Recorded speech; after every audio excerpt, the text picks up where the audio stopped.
On commence par la première partie, le coefficient de proportionnalité. Pour expliquer ce que ça veut dire le coefficient de proportionnalité, même on a déjà vu ça l'année dernière, je vais choisir deux grandeurs, x et y. Voilà x, voilà y, deux grandeurs. Quand on dit deux grandeurs, soit la quantité, le temps, la vitesse, ça dépend du grandeur qu'on va choisir. Alors, je vais tracer un tableau et dans ce tableau, je vais le remplir par des valeurs qui représentent à la fois x et d'autres valeurs qui représentent y.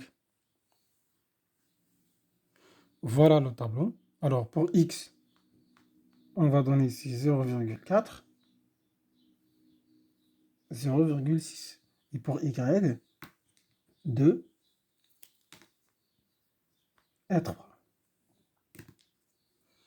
Alors, dans quel cas, ou quand est-ce qu'on peut dire que x et y sont proportionnels?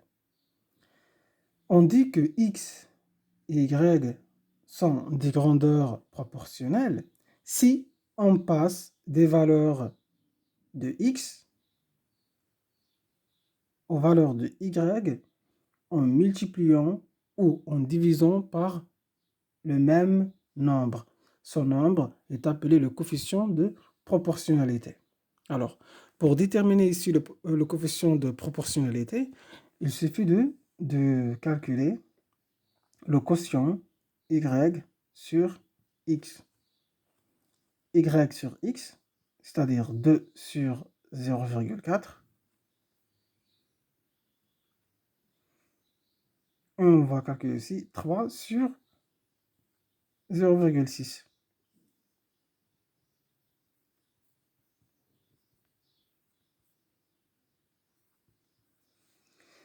Si le quotient 2 sur 0,4 égale au quotient 3 sur 0,6, on va dire que x et y sont proportionnels.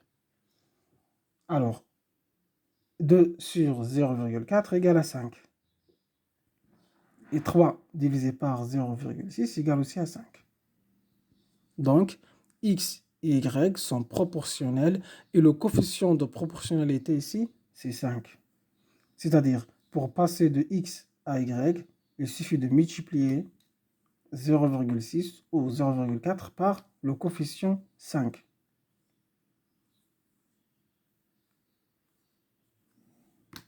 Fois 5. Donc 5, c'est le coefficient de proportionnalité et ce tableau représente le tableau de proportionnalité. Et x et y sont proportionnels. Donc on va écrire une relation qu'on appelle la relation qui relie x et y sous forme d'une fonction. Alors la relation qui relie x par y est la suivante. On va écrire y égale x. Y égale ax. Et a représente le coefficient de proportionnalité. Donc, on peut remplacer a par 5 dans cet exemple. On trouve y égale 5x.